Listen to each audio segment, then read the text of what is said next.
भारत से 25% टैरिफ हटा सकता है अमेरिका।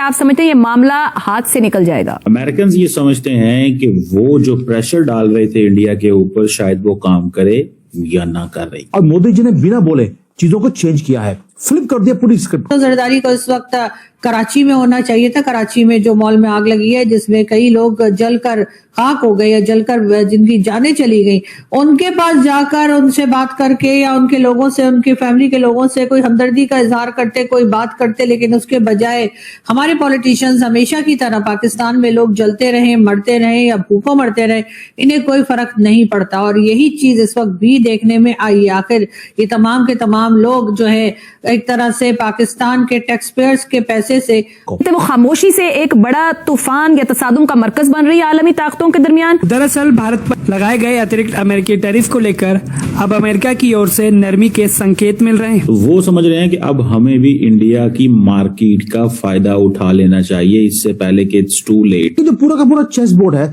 आप देखिए कैसे मूव हो गया। तो उससे बड़ा क्लियर है वेस्ट एशिया में बैलेंस ऑफ पावर बदल रहा है और हमारी जो प्रेशर है वो काम ना करे, ऐसे लगता है मुझे। आखिर अमेरिका या किसी भी जगह पर इस मीटिंग के लिए जो है या किसी भी तरह की जो मीटिंग्स होती हैं, समिट्स होती हैं, उसमें शिरकत के लिए जो जाते हैं, तो उस वक्त इनको ये जरूर सोचना चाहिए कि ये पैसा ही अपनी जेब से नहीं लगा रहे, बल्कि पाकिस्तान के वो लोग जो टैक्स पे करते हैं और टैक्स की चोरी नहीं करते, उन्हीं के पैसे से इन लोगों के ये सैर सपाटे और तफरीह चल रही होती है। पुराना वर्ल्ड ऑर्डर चेंज हो रहा है, अब दुनिया भारत आती है, भारत ने जाना बंद कर दिया तो वहां पर एक दौड़ लगेगी दुनिया की। तो ये बहुत अहम चीज है। हम लाते हैं टॉक शोज और अनलिमिटेड एंटरटेनमेंट सिर्फ यूट्यूब पर। अगर आपने अभी तक हमारा चैनल सब्सक्राइब नहीं किया तो अभी सब्सक्राइब करें और बेल आइकॉन को क्लिक करके हमारी लेटेस्ट वीडियोस के बारे में अपडेट जानें।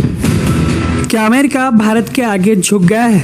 क्या अमेरिका को भारत की रणनीति ने अपने घुटनों पर ला दिया है?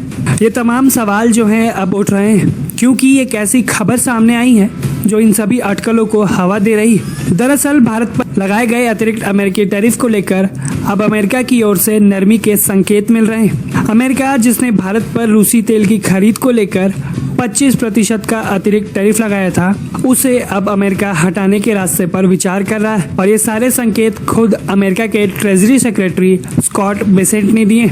दावोस में चल रहे वर्ल्ड इकोनॉमिक फोरम की बैठक के दौरान अमेरिकी ट्रेजरी सेक्रेटरी स्कॉट बेसेंट ने एक इंटरव्यू दिया जहां उन्होंने कहा कि अमेरिका ने भारत द्वारा रूसी तेल खरीदने के चलते 25% का अतिरिक्त टैरिफ लगाया था। उन्होंने आगे बताया कि इस फैसले के बाद भारतीय रिफाइनरियों द्वारा रूसी तेल की खरीद में गिरावट देखी गई। उनके अनुसार इसी आधार पर अमेरिकी सरकार अब इस कदम को सफल मान रही है और आगे 25% के टैरिफ को हटाने की तरफ विचार कर रही है। स्कॉट बेसेंट ने कहा कि फिलहाल ये 25% का टैरिफ लागू है, लेकिन अब इसे हटाने का रास्ता बन गया है।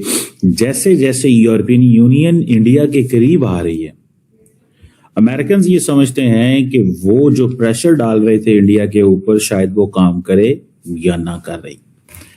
तो वो समझ रहे हैं कि अब हमें भी इंडिया की मार्केट का फायदा उठा लेना चाहिए इससे पहले कि इट्स टू लेट और हमारी जो प्रेशर है वो काम ना करे, ऐसे लगता है मुझे।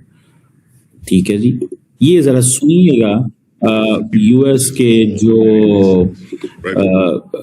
इस वक्त the most important guy, Treasury Secretary of the United States, उन्होंने क्या फरमाया?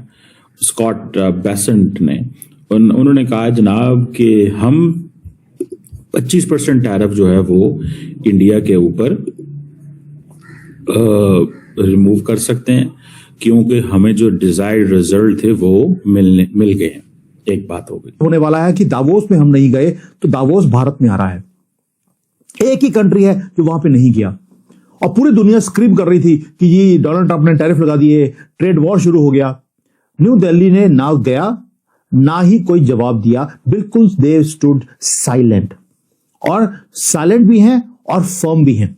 अब देखिए हो क्या रहा है, यूरोपियन यूनियन वो भाग के आ रहा है भारत के कदमों में। वो यूएसए को छोड़ रहा है, वो चाइना को छोड़ रहा है और मिट्टी में मिला दिया उनके सारे के सारे ट्रेड डील्स को जो हमारे साथ कर रहे हैं। वो भारत में आकर ट्रेड डील, ये एंड होगा अमेरिका की हेजेमनी का और राइज होगा एक नया ग्लोबल गार्डियन। क्यों बोल रहा हूं, कल भी मैंने वीडियो बनाया था। यूरोपियन यूनियन ने हमें बोला है हमें ट्रेड डील के साथ साथ हमें प्रोटेक्शन भी चाहिए। भारत को बोल रहे हैं प्रोटेक्शन के लिए, अगर आपने वीडियो नहीं देखा जाके देख लेना। They are asking for cooperation to protect them.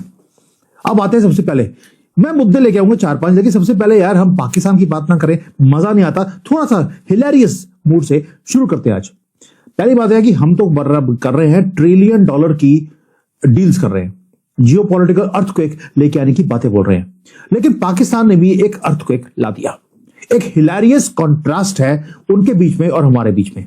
Nuclear country है वो, और उन्होंने बोला था हमारे पास पाव की बम है, हम तो किसी को भी बर्बाद कर देंगे। लेकिन अब देखिए जोक कितना बड़ा है। वैसे तो मुसलमान जब उन्होंने दाढ़ी कटवा ली और लेडीज की ड्रेस डाल ली तो जोक तो उसी दिन बन गए थे। दूसरी बात ये हो गई, वो कह रहे हैं कि हमें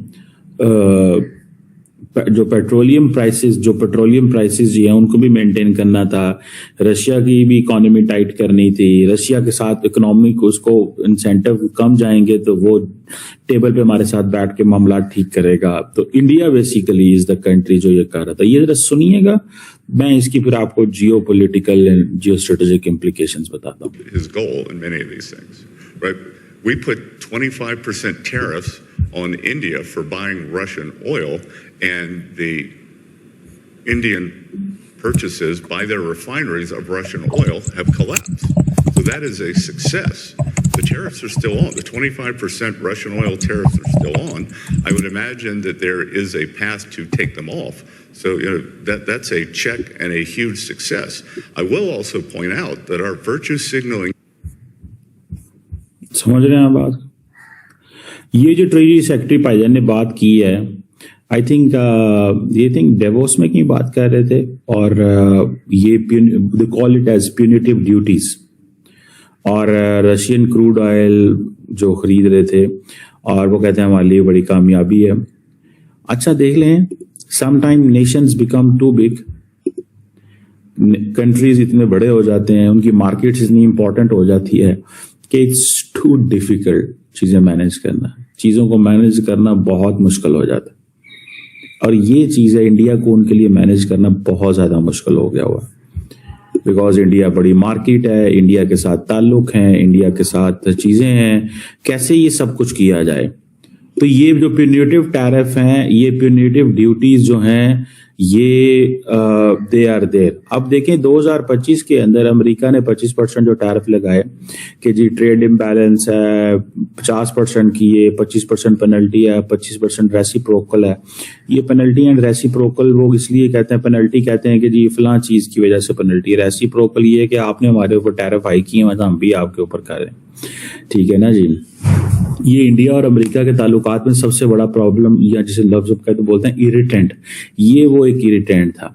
तो इस चीज को भी समझना चाहिए। लेकिन एक जो कंप्लेन है वो भी थोड़ी देखनी चाहिए, जो अब इंडियंस के वो कर रहे हैं, अमेरिकन जो है ना वो कर रहे हैं कि यूरोपियंस ने क्या किया कि ये तेल तो न्यूयॉर्क में भी बिक रहा था। अब इसका सारा जाके मीडिया देख लें, समझ रहे हैं बात। अब वो कहते हैं कि जी हमारी एक स्ट्रेटेजिक पेशेंस था इंडिया के साथ, and now this is a conditional partnership. From strategic patience to conditional partnership, this is where they have moved. इस चीज को भी ज़हन में रखिए। तो आपको ये वीडियो कैसा लगा कमेंट बॉक्स में जरूर लिखिए। इस वीडियो को लाइक कीजिए, शेयर कीजिए, सब्सक्राइब करना ना भूलिए आपके चैनल EFC और जेड को। मिलते हैं अगली वीडियो में। जय हिंद।